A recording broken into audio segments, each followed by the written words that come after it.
بسم الله الرحمن الرحيم. الحمد لله نحمده ونستعينه ونستغفره ونؤمن به ونتوكل عليه ونعوذ بالله من شرور أنفسنا ومن سيئات أعمالنا.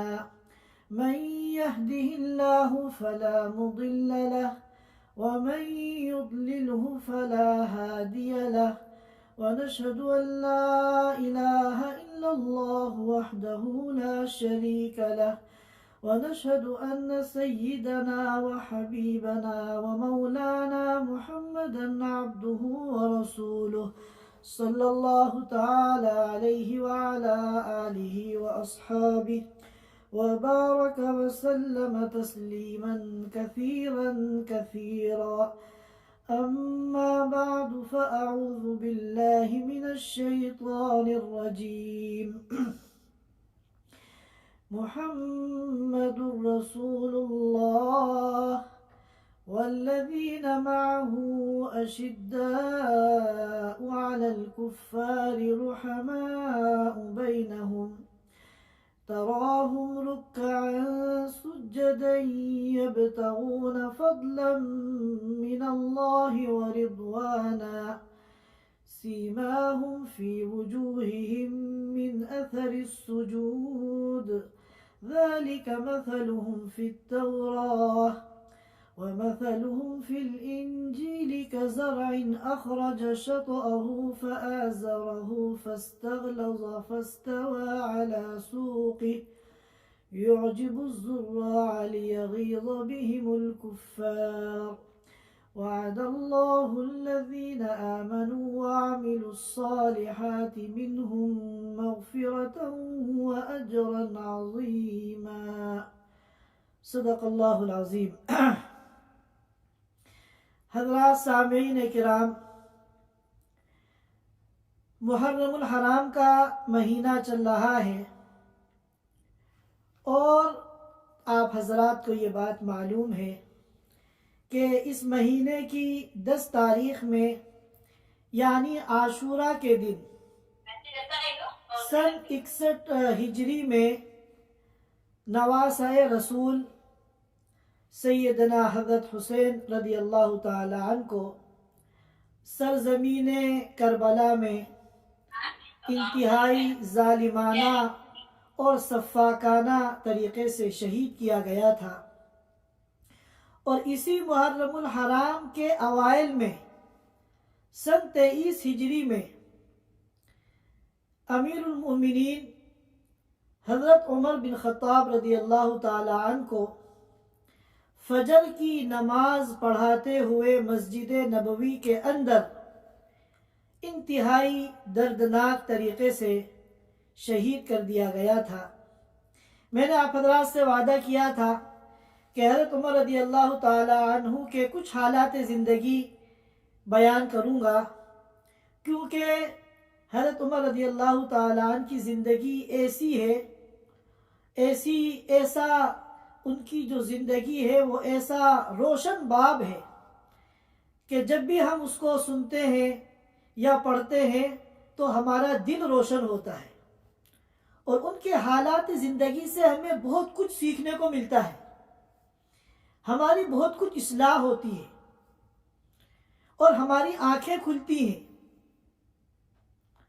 کہ کیا لوگ تھے جو راہ وفا سے گزر گئے، کیا لوگ تھے جو راہ وفا سے گزر گئے، جی چاہتا ہے نقش قدم چومتے چلے. حضرت عمر رضی اللہ تعالی عنہ خلیفہ ثانی ہیں، اور تمام انبیاء کے بعد اس کائنات میں جتنے انسان آئے ہیں اور جتنے انسان اس وقت موجود ہیں اور جتنے قیامت تک آئیں گے، ان تمام انسانوں میں انبیاء کے بعد جو سب سے افضل شخصیت ہے وہ حضرت صدیق اکبر رضی اللہ تعالی عنہ ہے، اور دوسرے نمبر پر حضرت عمر بن خطاب رضی اللہ تعالی عنہ ہیں، اور تیسرے نمبر پر حضرت عثمان غنی رضی اللہ تعالی عنہ ہیں، اور چوتھے نمبر پر حضرت علی رضی اللہ تعالی عنہ ہیں۔ جس طرح تمام انبیاء اللہ کے نزدیک ایک درجے کے نہیں ہیں، بلکہ انبیاء کے مختلف درجات ہیں، جس کو قرآن نے بیان کیا تِلْكَ الرُّسُلُ فَضَّلْنَا بَعْضَهُمْ عَلَى بَعْضٍ۔ اسی طرح صحابہ کرام میں بھی درجات ہیں۔ تو تمام اہل سنت والجماعت کا متفقہ عقیدہ ہے کہ تمام انبیاء کے بعد سب سے افضل ابو بکر ہیں، پھر عمر ہیں، پھر عثمان ہیں، پھر علی ہیں۔ یہ جو ترتیب خلافت ہے، یہی ترتیب فضیلت ہے کہ سب سے پہلے خلیفہ بنے ابو بکر، پھر خلیفہ بنے عمر، پھر خلیفہ بنے عثمان، پھر خلیفہ بنے حضرت علی، اور یہی ترتیب فضیلت ہے کہ سب سے افضل ابو بکر، پھر عمر، پھر عثمان، پھر علی۔ تو حضرت عمر رضی اللہ تعالی عنہ جو تمام انبیاء کے بعد اور صدیق اکبر رضی اللہ تعالی عنہ کے بعد تمام انسانیت کے اندر سب سے افضل ہیں۔ آج ہماری گفتگو کا موضوع انہی کے حالات زندگی ہے۔ حضرت عمر رضی اللہ تعالی عنہ اسلامی تاریخ کا ایک عظیم ترین کردار ہے، اسلامی تاریخ کا ایک عظیم ترین کردار ہے، اور ایسی نابغہ روزگار شخصیت ہے کہ اپنے تو اپنے ہیں، دشمن بھی ان کی عظمت کا اعتراف کرتے ہیں۔ چنانچہ بڑے بڑے مستشرقین یعنی یہود و نصارہ کے مؤرخین اور مفکرین حضرت عمر رضی اللہ تعالی عنہ کی شخصیت کی عظمت کو تسلیم کرتے ہیں اور ان کے کمالات کا اعتراف کرتے ہیں۔ اور بعض مفکرین نے اور مستشرقین نے یہ بات لکھی ہے کہ جس تیزی کے ساتھ عمر نے اسلامی سلطنت کو پھیلایا کہ چند سالوں میں خراسان اور آذربائیجان تک اسلام پھیل گیا اور اسلامی حکومت قائم ہو گئی، اگر یہ شخص ایک سال اور زندہ رہ جاتا تو پوری دنیا سے کفر و شرک کا خاتمہ ہو جاتا۔ یہ تو یہود و نصارہ کی باتیں ہیں۔ مشرکین میں ہمارے ہندوستان کے جو گاندھی جی ہیں، ان کا بھی مشہور جملہ ہے، وہ یہ کہتے ہیں کہ اگر میں کسی آئیڈیل شخصیت کا تذکرہ کروں گا تو میں مجبور ہوں عمر بن خطاب کا نام لینے پر۔ تو یہ ہے جسے کہتے ہیں الفضل ما شہدت بہ الاعداء، کہ اصل فضیلت تو وہ ہے کہ دشمن بھی ماننے پر مجبور ہو جائے۔ وہ شخصیت تھی حضرت عمر رضی اللہ تعالیٰ کی۔ بڑے جری تھے، بڑے بے باک تھے، بڑے رعب، جلال اور ہیبت والے تھے۔ دنیا کی بڑی بڑی طاقتیں عمر بن خطاب کے نام سے تھر تھراتی تھی، اور شیاطین الانس کو، انسانوں کے جو اہل باطل ہیں وہ تو کانپتے ہی تھے عمر بن خطاب کے نام سے۔ جو شیاطین الجن ہیں، حقیقی شیطان ہیں، وہ بھی عمر بن خطاب کے جلال، ان کا رعب، ان کی ہیبت، ان کا دبدبہ کے آگے اتنا ڈر اور خوف محسوس کرتے تھے کہ ایک موقع پر اللہ کے رسول صلی اللہ علیہ وسلم نے فرمایا کہ جس راستے سے عمر گزرتے ہیں، اگر اس راستے سے شیطان آ رہا ہوتا ہے تو وہ اپنا راستہ بدل دیتا ہے۔ اللہ نے وہ رعب اور وہ جلال ان کو عطا فرمایا تھا۔ مگر اس کے ساتھ ساتھ اگر عمر بن خطاب کی آپ تواضع کو پڑھیں گے، آپ حیران رہ جائیں گے۔ اس شخص کی آپ سادگی کو دیکھیں گے تو آپ حیران رہ جائیں گے۔ اس شخص کا جیسا ظاہر تھا اس سے زیادہ اچھا اس کا باطن تھا۔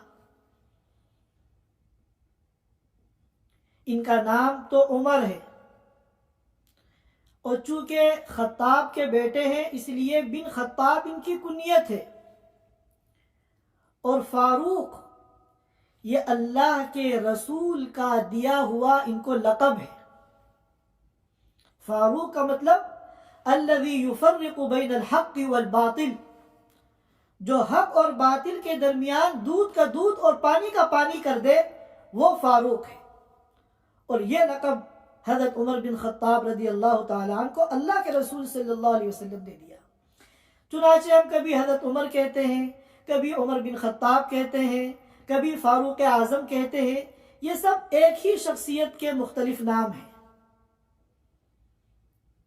اللہ کے رسول صلی اللہ علیہ وسلم نے مکہ مکرمہ میں کہ جس معاشرے میں آنکھیں کھولی، یہ بڑا جہالت کا زمانہ تھا، اور جاہلیت اہل مکہ کے ایک ایک عمل اور روایت سے مترشح ہوتی تھی۔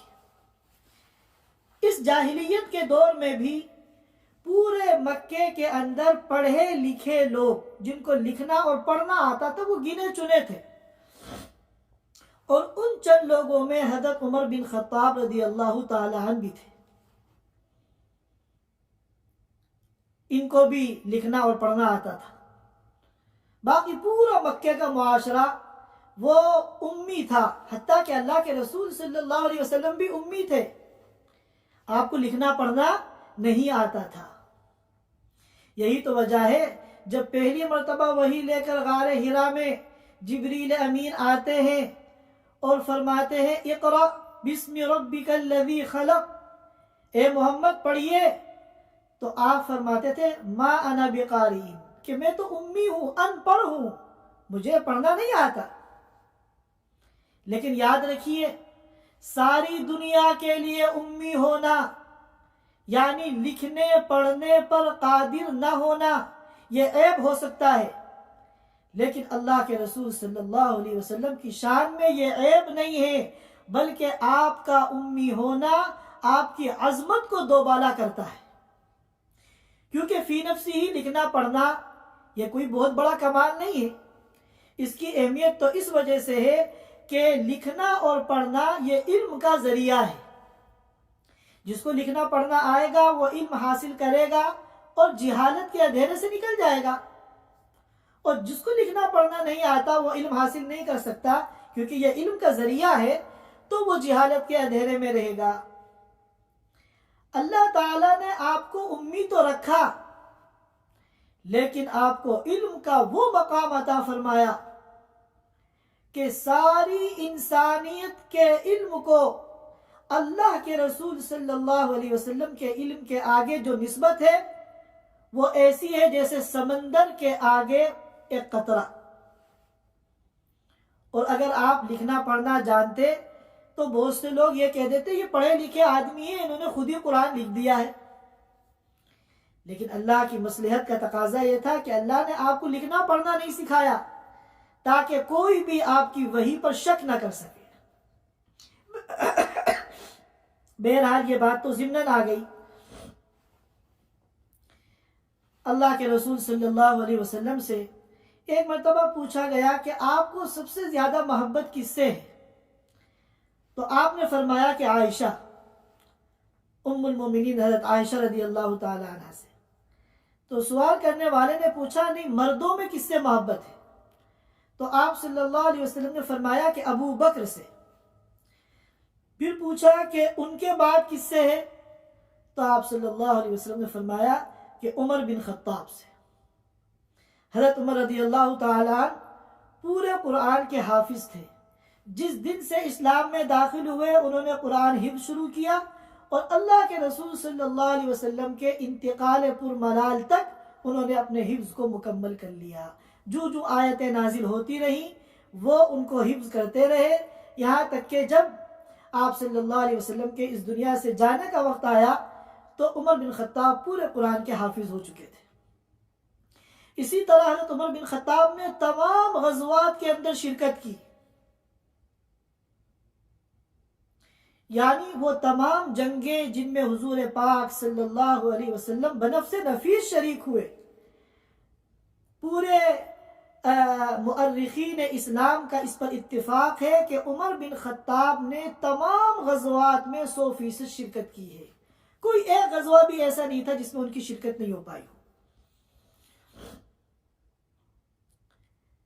ان کے اسلام میں داخل ہونے کا جو واقعہ ہے وہ بھی بڑا دلچسپ ہے. حضرت عمر رضی اللہ تعالیٰ عنہ کے بارے میں جیسا کہ میں نے بتایا کہ بڑے بہادر تھے اور بڑے عزم و ہمت اور استقلال کا پہاڑ تھے. جرأت اور بے باکی ان کے خمیر کے اندر تھی. چنانچہ اسلام لانے سے پہلے مسلمانوں کو بڑی تکلیف پہنچاتے تھے، بڑا ٹف ٹائم دیتے تھے. یہ نبوت کا ابتدائی دور تھا. گنے چنے کچھ لوگ ابھی اسلام میں داخل ہوئے تھے، جن میں ابو بکر بھی تھے اور حضور پاک صلی اللہ علیہ وسلم کے چچا حضرت حمزہ بھی تھے، علی ابن ابی طالب بھی تھے. اور یہ وہ دور تھا کہ مشرکین مکہ نے مسلمانوں پر ظلم کے پہاڑ توڑ رکھے تھے. لہذا جو بھی اسلام لاتا وہ اپنے اسلام کو چھپاتا، کیونکہ اگر اس کے اسلام کا علم مشرکین مکہ کو ہو جاتا تو وہ ظلم کی انتہا کر دیتے. چند ہی دن پہلے حضرت ابو بکر رضی اللہ تعالیٰ عنہ کے ساتھ واقعہ پیش آیا تھا. ان کو مسجد حرام میں مشرکین مکہ نے اتنا مارا، اتنی بے دردی سے مارا کہ ان کا چہرہ پہچاننا مشکل ہو گیا. آنکھ اور ناک اور منہ ان میں فرق کرنا مشکل ہو گیا اور پورا چہرہ لہو لہان ہو گیا. آپ صلی اللہ علیہ وسلم مسلمانوں کی یہ تکلیف دیکھ کر بہت روتے تھے، بڑے غمگین رہتے تھے. ایک دن آپ صلی اللہ علیہ وسلم نے اللہ تعالیٰ سے دعا کی کہ اے اللہ، ابو جہل اور عمر بن خطاب، ان دونوں میں سے جو آپ کو زیادہ محبوب ہو، آپ اس کو ہدایت عطا فرما کر اسلام کو قوت عطا فرما. کیونکہ پورے مکہ کے اندر جو بڑے بڑے طاقتور سردار تھے، جن کا ایک رعب اور دبدبہ تھا، ان میں ابو جہل بھی تھا اور عمر بن خطاب تھے. تو آپ نے یہ دعا کی کہ ان دونوں میں سے اگر کوئی اسلام میں داخل ہو جائے گا تو پھر ہماری مشکلات کچھ آسان ہو جائیں گی. اور یہ ڈر خوف کا جو ایک ماحول ہے کہ ایمان والے اولاً تو اپنا ایمان چھپاتے ہیں اور جب ایمان ظاہر ہو جائے تو خود چھپتے پھرتے ہیں، اور اس کے باوجود اگر ان کے ہاتھ لگ جائے تو ظلم کا نشانہ بنتے ہیں. تو یہ دعا کی کہ اللہ، ابو جہل اور عمر بن خطاب، ان دونوں میں سے جو آپ کو زیادہ پسند ہو، آپ اس کو ہدایت دے کر اسلام کو قوت اور عزت عطا فرما. آپ نے یہ دعا کی. ادھر تو یہ دعا زبان نبوت سے نکل رہی ہے اور بارگاہ الہی میں پیش ہو رہی ہے. ادھر کیا ہو رہا ہے؟ مشرکین مکہ ایک جگہ جمع ہو کر میٹنگ کر رہے ہیں، اور میٹنگ میں یہ بات زیر غور ہے کہ ان مسلمانوں کو جتنا مار لو، پیٹ لو، ظلم کر لو، لہو لہان کر دو، مگر ان کے پایہ ثبات میں کوئی لغزش نہیں آتی. یہ اپنے ایمان کے اتنے مضبوط ہیں، اتنے پکے ہیں، ان کی صحت پہ کوئی اثر ہی نہیں پڑتا. تو آخر ایسی کیا تدبیر کی جائے کہ نعوذ باللہ یہ فتنہ جو ہے آگے بڑھنے کے بجائے ختم ہو جائے. اس مجلس میں عمر بن خطاب بھی موجود ہیں. عمر بن خطاب وہی رائے دیتے ہیں جو ان کی پرسنالٹی سے میل کھاتی ہے. وہ یہ کہتے ہیں کہ اس کا واحد حل یہ ہے کہ نعوذ باللہ محمد کو قتل کر دیا جائے. محمد کو قتل کر دو، سارے مسائل حل ہو جائیں گے، ساری جو پرابلمز ہیں وہ سولو ہو جائیں گی. تو یہ کہنا تو آسان تھا مگر کرنا مشکل. لوگوں نے کہا کون قتل کرے گا؟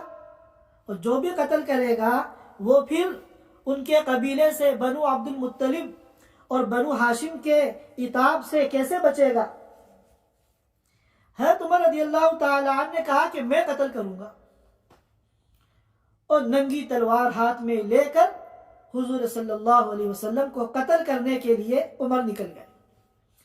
تلوار تو ہمیشہ ان لوگوں کے ساتھ ہوتی تھی، خاص طور پہ جو بڑے سردار ہوتے تھے، لیکن وہ کور کے اندر ہوتی تھی، میان کے اندر۔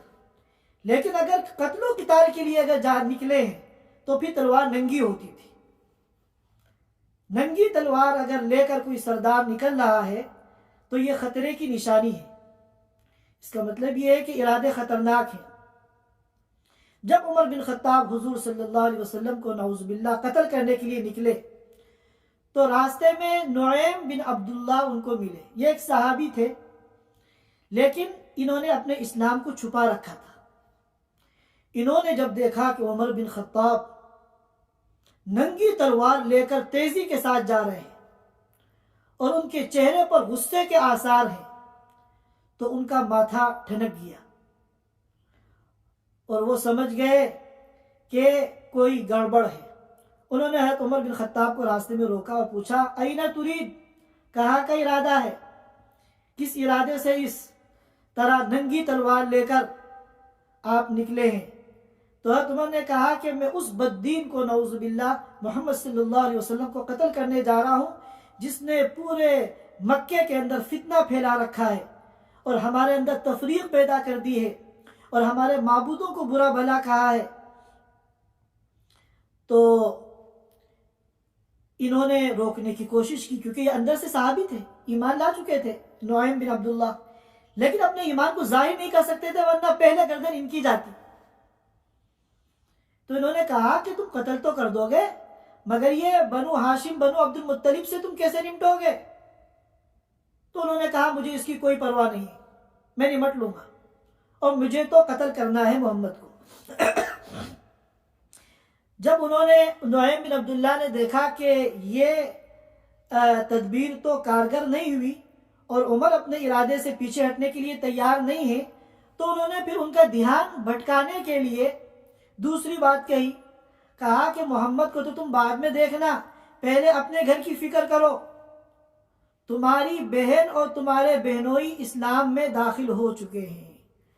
یہ سننا تھا کہ حضرت عمر رضی اللہ تعالیٰ عنہ کا غصہ جو ہے وہ 7ویں آسمان پر پہنچ گیا، اور انہوں نے اب اپنا رخ بدل دیا، بجائے حضور پاک صلی اللہ علیہ وسلم کی طرف جانے کے وہ سیدھے اپنے بہنوئی کے گھر چل دیے۔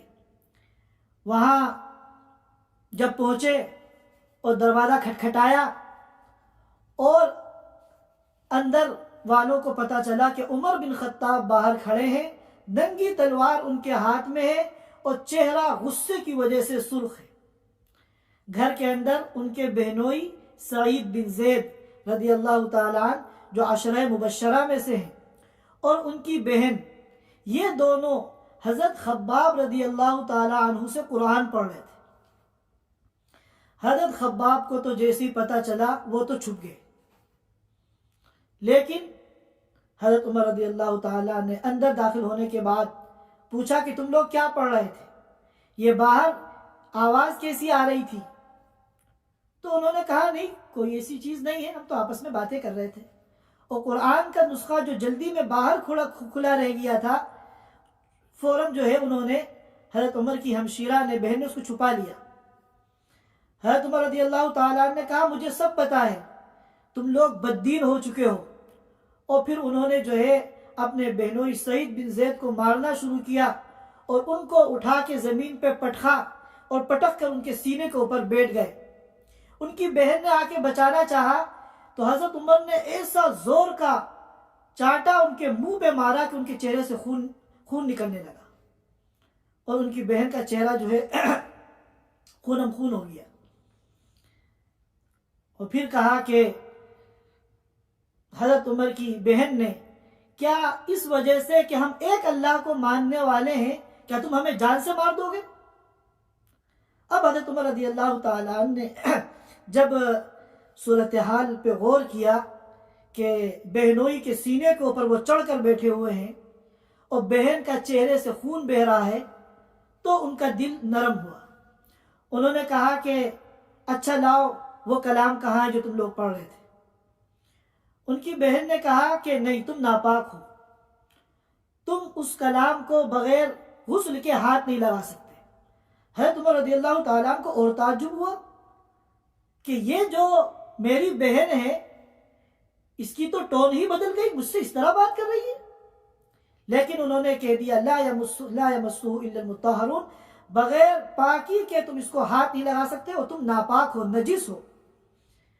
مجبوراً حضرت عمر رضی اللہ تعالیٰ عنہ اٹھے، بہنوئی کو چھوڑا اور انہوں نے غسل کیا اور غسل کر کے کہا لاؤ مجھے وہ کلام دکھاؤ۔ انہوں نے جو قرآن، ظاہر ہے کہ پورا قرآن تو اس وقت تک نازل نہیں ہوا تھا، جتنی بھی آیتیں تھیں انہوں نے اس کو اٹھایا تو سامنے سورہ طٰہٰ کھلی ہوئی تھی۔ حضرت عمر رضی اللہ تعالی عنہ نے پڑھنا شروع کیا، طٰہٰ ما انزلنا علیک القرآن لتشقى الا تذکرۃ لمن یخشى تنزیلا ممن خلق الارض والسماوات العلی الرحمن علی العرش استوى له ما في السماوات وما في الأرض وما بينهما وما تحت الثرى۔ کچھ آیتیں پڑھنے کے بعد قرآن کی عظمت نے ان کے دل میں اتر کر عمر بن خطاب کے دل کو تہو بالا کر دیا۔ تو انہوں نے کچھ آیتیں پڑھنے کے بعد کہا کہ کیا یہی وہ کلام ہے جس سے قریش بھاگ رہے ہیں؟ یہ کوئی بھاگنے کی چیز ہے؟ اور پھر جب مزید آیتیں پڑھی انی انا اللہ لا الہ الا انا فاعبدنی، تو عمر بن خطاب نے کہا واقعتاً اس کلام کا، یہ جس ذات کا کلام ہے وہ مستحق ہے کہ اس کے علاوہ کی عبادت نہ کی جائے۔ اور پھر کہا کہ بتاؤ محمد کہاں ہے، مجھے ان سے ملنا ہے۔ حضرت خباب رضی اللہ تعالیٰ عنہ جو چھپے ہوئے تھے وہ ایک دم خوشی میں باہر نکلے اور کہا ابشر یا محمد یا عمر، اے عمر مبارک ہو، خوشخبری ہو تمہیں، کیونکہ پیر کے دن اللہ کے رسول نے یہ دعا کی تھی اللہ سے کہ اے اللہ ابو جہل یا عمر بن خطاب، ان دونوں میں سے کسی ایک کو تو ہدایت دے دے تاکہ مسلمان اور اسلام جو انتہائی کمزور اور ناتواں ہے اس کو قوت اور تقویت حاصل ہو جائے۔ حضرت عمر رضی اللہ تعالیٰ نے پوچھا کہ اس وقت حضور کہاں ہے؟ تو ان کو بتایا کہ صفا کا جو نشیبی علاقہ ہے وہاں پر دار ارقم میں ہے۔ عمر بن خطاب وہاں سے نکلے اور سیدھے دار ارقم پہنچے۔ وہاں جب انہوں نے کھٹکھٹایا تو اندر جو صحابہ چھپے ہوئے تھے، حضور بھی تھے اس وقت، ابو بکر بھی تھے، حضرت حمزہ بھی تھے، حضرت علی بھی تھے، اور کمزور نہتے ضعیف صحابہ جو ہر وقت ڈرے سہمے رہتے تھے، ہر وقت خوف کی تلوار ان کے سروں پہ لٹکی رہتی تھی۔ جب پوچھنے پہ باہر سے جواب آیا، اندر سے پوچھا گیا کون ہے، کیونکہ ایسا خوف کا ماحول ہے، بغیر جانے کنڈی کھولنا بھی خطرے سے خالی نہیں ہے۔ تو باہر سے جواب آیا عمر بن خطاب۔ اوہو، یہ سننا تھا کہ جو کمزور صحابہ تھے ان کی تو جان نکل گئی کہ آج ہم عمر کے ہتھے چڑھ جائیں گے، آج ہمیں کوئی عمر کے عتاب سے نہیں بچا سکتا۔ لیکن حضرت حمزہ رضی اللہ تعالیٰ یہ بھی بڑے بہادر تھے، یہ بھی سردار تھے، یہ بھی طاقتور تھے۔ انہوں نے کہا کہ کوئی ڈرنے کی ضرورت نہیں ہے، دروازہ کھولو، اگر یہ تہذیب کے ساتھ پیش آئے گا تو ہم بھی اخلاق نبوی کا نمونہ اسے دکھائیں گے، اور اگر اس نے ہمارے ساتھ کوئی زیادتی کی تو ہم بھی اس کے ساتھ ویسا ہی معاملہ کریں گے۔ حضور صلی اللہ علیہ وسلم ساری کہانی سمجھ گئے، آپ مسکرا رہے، آپ کے چہرے پہ کوئی خوف نہیں۔ آپ نے کہا کھولو دروازہ۔ دروازہ جب کھولا تو چونکہ ڈر تھا، ایک تو عمر بن خطاب اور دوسرے ننگی تلوار، تو ان کا ایک بازو ادھر سے حضرت حمزہ نے پکڑا اور دوسرا بازو ایک اور شخص نے پکڑا تاکہ کہیں یہ اپنی تلوار چلا نہ دیں اور حضور کو، دیگر صحابہ کو کوئی نقصان نہ پہنچا دیں، اور اس طرح پکڑ کر حضور کے پاس لائے۔ حضور صلی اللہ علیہ وسلم نے ان کے کرتے کا دامن پکڑ کر، دونوں دامن کی جو بیچ کی جگہ ہوتی ہے جہاں ہم لوگ جیب لگاتے ہیں، اس جگہ پکڑ کے جھٹکا دیا اور کہا عمر بتاؤ کس ارادے سے چلے تھے اور کس ارادے سے آئے؟ حضرت عمر رضی اللہ تعالی عنہ نے اپنا ارادہ بتایا کہ میں اللہ پر اور اس کے رسول پر ایمان لانے کے لیے آیا ہوں۔ یہ سننا تھا کہ حضور نے خوشی میں کہا اللہ اکبر، نعرہ تکبیر بلند کیا، اور جب دیگر صحابہ جو غالباً اسی گھر میں دوسرے کمرے میں تھے انہوں نے حضور کی تکبیر سنی تو انہوں نے بھی خوشی میں نعرہ تکبیر اللہ اکبر کہا۔ اور اس وقت جو ان لوگوں کی اہل ایمان کی جو خوشی تھی، اس خوشی کا ہم تصور نہیں کر سکتے۔ حضرت عمر رضی اللہ تعالیٰ عنہ نے اسلام میں داخل ہونے کے بعد کہا حضور اب چھپنے کی کوئی ضرورت نہیں ہے، اب ڈرنے کی کوئی ضرورت نہیں ہے، ہم علل اعلان اب اسلام کی دعوت دیں گے، کسی کی ہمت ہے تو ہمیں ہاتھ لگا کے دکھائے۔ اور پھر فرمایا کہ جب ہم اہل حق ہیں، جب ہم حق پر ہیں تو ہمیں ڈرنے کی کوئی ضرورت نہیں ہے۔ چنانچہ کہا کہ چلو یہاں سے نکلو، اور ہم سیدھے مسجد حرام چلتے ہیں۔ صحابہ کے دلوں میں اور خود حضور کے دل میں ہمیشہ یہ خواہش ہوتی تھی کہ مسجد حرام میں جا کے نماز پڑھیں اور بیت اللہ کی زیارت کریں، مگر ہمت نہیں ہوتی تھی، جا نہیں سکتے تھے۔ حضرت عمر نے کہا کہ ہم لوگ اب علل اعلان اسلام کی دعوت دیں گے۔ چنانچہ جتنے بھی لوگ تھے یہ وہاں سے نکلے مسجد حرام کے لیے، دو صف میں، ایک صف میں حضرت عمر رضی اللہ تعالیٰ عنہ تھے اور دوسری صف میں حضرت حمزہ رضی اللہ تعالیٰ عنہ تھے، اور سیدھے مسجد حرام گئے اور وہاں جا کے انہوں نے اعلان کیا کہ میں اسلام کے اندر داخل ہو چکا ہوں، اب اگر کسی مائی کا لال کے اندر ہمت ہے تو ہمیں ہاتھ لگا کے دکھائے۔ اور پھر حضرت عمر رضی اللہ تعالیٰ جتنے بھی ایمان والے تھے وہ اپنے ایمان کو چھپاتے تھے اور ڈرتے تھے کہ لوگوں کو پتہ نہ چل جائے میں مسلمان ہو گیا ہوں۔ حضرت عمر رضی اللہ تعالیٰ نے اپنے بیٹے عبداللہ ابن عمر سے کہا کہ اس وقت مکے کا میڈیا کون ہے؟ یہ میڈیا میں اپنی آج کی زبان میں کہہ رہا ہوں، یعنی خبر کو تیزی کے ساتھ پورے شہر میں پھیلانے والا کون ہے؟ تو انہوں نے جمیل نام کے ایک شخص کا نام لیا کہ وہ جو ہے خبریں سب سے تیزی کے ساتھ پھیلاتا ہے۔ حضرت عمر رضی اللہ تعالیٰ عنہ اس کے پاس گئے اور کہا کہ میں اسلام میں داخل ہو چکا ہوں۔ اس نے ایک چیخ ماری اور جلدی میں اپنے کپڑے بھی نہیں سنبھالے، لنگی کو گھسیٹتا ہوا وہاں سے بھاگا اور سارے مکے میں لوگوں کو بتانے لگا کہ بھائی بہت بڑی آفت آ گئی ہے، بہت بڑی مصیبت آ گئی ہے، عمر بن خطاب نے اسلام قبول کر لیا ہے۔ اور پھر ایک ایک کے پاس گئے، ابو جہل کے پاس گئے، اس کو بتایا کہ میں اسلام میں داخل ہو گیا ہوں، ایک ایک سردار کے پاس گئے، اور صبح سے لے کے شام تک وہ اپنے اسلام ہی کا اعلان کرتے رہے۔ اور کئی مرتبہ مشرکین مکہ کے 40، 50، 60 لوگوں کی ٹولیوں نے عمر بن خطاب کو گھیرا ان کو مارنے کے لیے۔ تو ظاہر ہے کہ 50-60 آدمی کو تو ایک ساتھ نہیں مار سکتے، تو انہوں نے یہ تکنیک اختیار کی کہ ایک مرتبہ تو عتیبہ جو ان کا ایک بڑا سردار تھا اس کو عمر بن خطاب نے پٹخا اور اس کے سینے کے اوپر چڑھ کے بیٹھے اور اپنی دونوں انگلی اس کی آنکھوں کے اندر گھسا دی۔ جب تکلیف کی وجہ سے وہ چیخا تو جتنے یہ 40-50 لوگ حضرت عمر پہ ٹوٹے ہوئے تھے مارنے کے لیے، انہوں نے سمجھ لیا کہ اگر ہم اس کو چھیڑیں گے تو یہ عتبہ کی آنکھیں نکال دے گا۔ چنانچہ وہ سب وہاں سے بھاگ گئے اور انہوں نے پھر اس کو چھوڑ دیا۔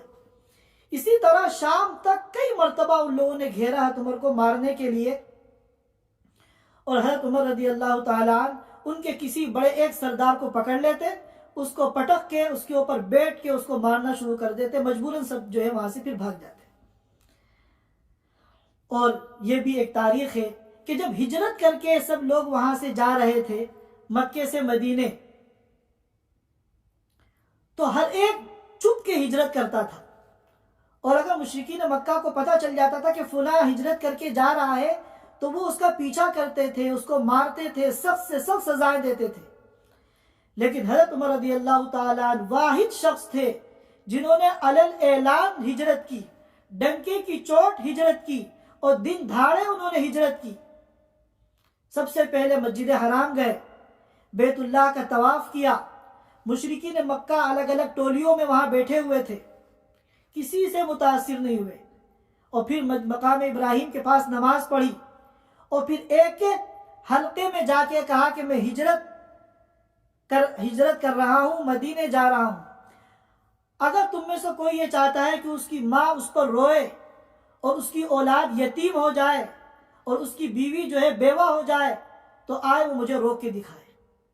مورخین کہتے ہیں کہ اتنا بڑا مجمع، کسی ایک کی ہمت نہیں ہوئی کہ عمر بن خطاب کو جو ہے وہ روک سکے۔ یہ وقت جو ہے کافی ہو چکا ہے، اور ابھی تو ان کے حالات زندگی شروع ہوئے ہیں، اور انشاءاللہ مزید ان کی حالات زندگی پر ہم انشاءاللہ گفتگو کریں گے۔ آج ہم اسی پر اپنی بات کو موقوف کرتے ہیں، اور انشاءاللہ اگلے جمعے کے اندر حضرت عمر بن خطاب رضی اللہ تعالیٰ عنہ کے حالات کو مکمل کریں گے۔ خاص طور پر ان کی جو شہادت کا واقعہ ہے وہ بھی انتہائی دردناک، المناک اور افسوسناک واقعہ ہے، اس کو بھی ہم تفصیل سے بیان کریں گے۔ اللہ تعالیٰ ہم سب کو ان حضرات کی شخصیت کو سامنے رکھ کر زندگی گزارنے کی توفیق عطا فرمائے۔ وآخر دعوانا الحمدللہ رب العالمین۔ Thanks for watching. Don't forget to like, comment, share and subscribe to Al Wahid channel.